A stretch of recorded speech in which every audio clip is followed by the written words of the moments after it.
We're not your mama's chili from Buford, Georgia.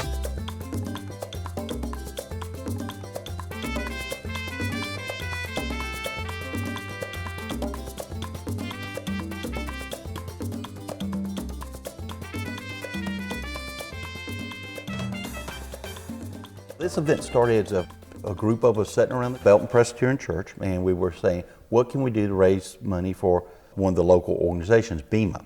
It is the Belton Interfaith Ministries Association. They provide food, clothing for the needy in the community, and emergency financial assistance. Well, originally we were going to involve a bunch of just the local pastors.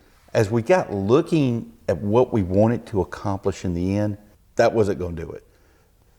We wanted to raise several $1,000s versus several $100s. And we needed to do that, we were going to have to be on a bigger platform. It was funny, I had watched a show on Food Network that had covered one of the World Chili Cookoff Championships. And we kind of looked at different events, and there were a group of us who traveled and went to several different cook-offs. One, figuring out the logistics, could we do this? Was it something we wanted to be involved in? And we looked at the different organizations that ran these type of events. We were very fortunate. South Carolina had a void in chili cook-offs with the ICS. And Carol Hancock told us, if you will do one, we'll make you the state champion. Which that mean a lot until she told us, your winner will automatically qualify for the World Chili Cook-Off. Which is a pretty big deal. It is. The 54th one that's coming up this year is at Myrtle Beach. I think the prize money for Red this year is $25,000 or $50,000. It's a lot of money. So we kind of put things together. We worked with the city of Belton at that time. And I will tell you, people looked at us like we had lost our mind. You're going to do what? And you're going to bring how many people here, you think? You're out of your mind. I remember when that started, the general impression of chili is what Mama cooks at home. It was. With beans and hamburger meat. That it was not the competition. You're right. Chili. We had and green chili was completely foreign. Oh, chili verde was something no one. Yeah. So and Gene's right. We had to educate first on what is chili, what is in a chili competition, and what are those different categories of chili. So the first one was held 2009. After 2 years of planning. Planning, research, traveling, looking at different cook-offs. And that first event, I remember the weather was really nice that first event. We had a great turnout, and there were a lot of people like, tell us more about this. And the event has just grown and grown and grown. I think that first year we raised maybe $7,500 for 3 of the local organizations, including the facility we're sitting in now, BEMA, and the Art Center here in Belton. For those that have never been to a chili cook-off competition like you have here in Belton, give them an overview of what's involved in not only the watching of the cooking, but the tasting of the end product. There's 2 aspects there. There's the public aspect, and then there's the actual judging, because they have to do all the cooking on site, with the exception of salsa. Salsa can be prepared and brought to the event, but the green and red and homestyle all have to be done on site. They have about 3 hours per each category. Cannot be a lot of pre-processed ingredients. These are people cooking with gas stoves. These little camp stoves out there cooking for 50 grand. Of course, they'll all bring, some for people's choice that they can pass out. The people's choice, the public comes to the event and they can purchase tickets to taste the chili. 5 tickets for $5 or unlimited tastings for $15. So that's where the event gets its money for the initial amount that we're able to donate. And they vote for their favorite one. And it's just not only the professional cooks, it's the amateurs, the locals, and then the local community groups are always involved. Fire department, police departments, churches will compete in that. And I will tell you, that sometimes becomes one of the toughest competitions among some of the locals. Yeah, when the churches get their congregation out voting for their chili, and the fire department has bell ringing every time somebody votes for them, it gets pretty fun and a little bit loud out there. So if somebody's out there saying, well, I'm going to spend $15, I'm going to go taste chili. Well, very honestly, at the end of the day, you're full. I mean, you tasted 15, 25, 50 chilies in some cases, 1 ounce cups. You're full. That is not judged by any formal means other than the public picking their favorite. The running joke is you can win a local cook-off that pays really good. You can go to World, win the 50 grand, and if you've cooked 10 years, you've still lost money. These cooks are seriously dedicated. I mean, we will have cooks all over the country here. That upper tier of cooks will tell you this is one of the cook-offs they mark on their calendars. They're here every year. We end up with cooks we've had Canada coming. We've had cooks from Canada. We routinely have Florida, New Jersey, Maryland, Ohio, Kentucky, Texas, Illinois, Georgia, Indiana, North Carolina, South Carolina. But I think one year we counted, we had 17 or 18 different states represented here. For a total of how many competitors? We've had as many as 45 here. That's a big year. And this year so far, we have 23 signed up. That's the pro level of ICS cooks, and they will be a few more probably.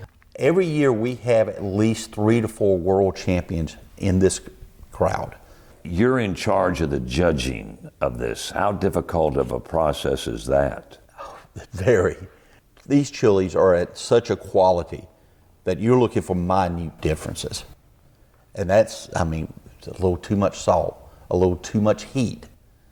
A chili can't be too hot. People have this image of chili being spicy. Spice is one thing, heat's another. Color, you're looking at the texture, the aroma. Hey, it should smell good. It should look good. People eat with their eyes. It should have the right smell to it. It should the right color. Green chili should be green. Red chili, red. Those are the things you look for as a judge. Judging is double blind. What we mean by that is the cooks will bring their samples up, they place them down, they walk away. There's a number on the side of that cup. That cup is taken to another table. Another number is put on the side of that cup. The bottom of that cup's never looked at again until we flip them to see what cup has won at the end of the day. I run a fairly tight judging room. And we're looking for judges, and every year we do the same thing. We have a group of people who every year we know they're going to judge because they've done it from year one. Then we have people who we get looking at categories. We've got 25 cooks. We're having to run 2 tables. That means I need 12 judges, and then I need another 6.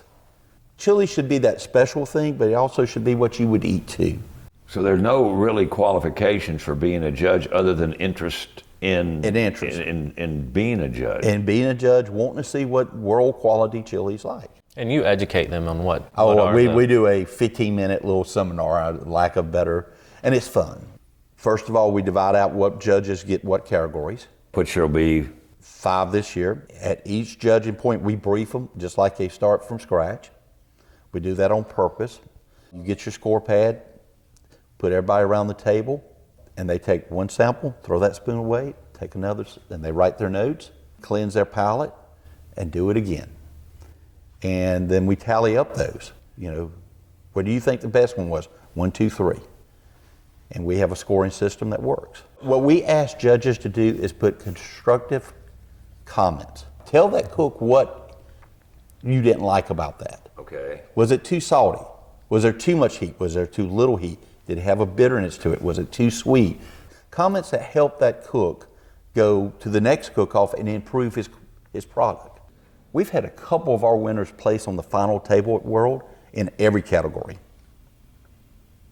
So this is a unique chance, for the public to come out, participate in the event, and heck, maybe even help us judge the event. If you're cooking, you show up probably 7 o'clock, and then we advertise the event as 10 to 5, and public chili tasting begins at 11:30. All of the entry forms and vendor forms or everything they need is on our website, scchiliCookoff.com. All those forms are there, our phone numbers are there, they can call, talk to us, and we can definitely get what they need. But we'll have craft vendors, we'll have food vendors, we'll probably have 30 to 35 chili cooks, whether they're ICS sanctioned, pro cooks or local chili cooks that just want to show off their own chili. It'll be 5 judged events. The first turn-in will be salsa at 11. And judges, people who are interested in judging, are encouraged to show up at the depot, sign up, and then we can tell them when they'll be needed. Behind the square there will be parking available. The library, there's parking available. Church parking lots will be available. It's generally pretty easy to find parking. And this is really a family-friendly event. Yes, we want the whole family to come. You know, like Jim said, the chili, the number one question people ask when they're asked to taste chili is it hot? And that is not the goal of any of these cooks, is to have hot chili. Except maybe the police department. They like to they like to dabble in the heat, but it's not a intimidating event. You know, if you like it, you like it, and you cast your vote. The Masonic Lodge 130 is handling the cruise-in. We'll have the Combo Kings playing pretty much all day. We'll have Miss South Carolina, Jill Dudley. She'll be walking about, and she'll probably help hand out the awards to the winners. The announcement of the winners generally takes place when the judging is complete. All the cooks will filter toward to the stage, and we'll announce the winners.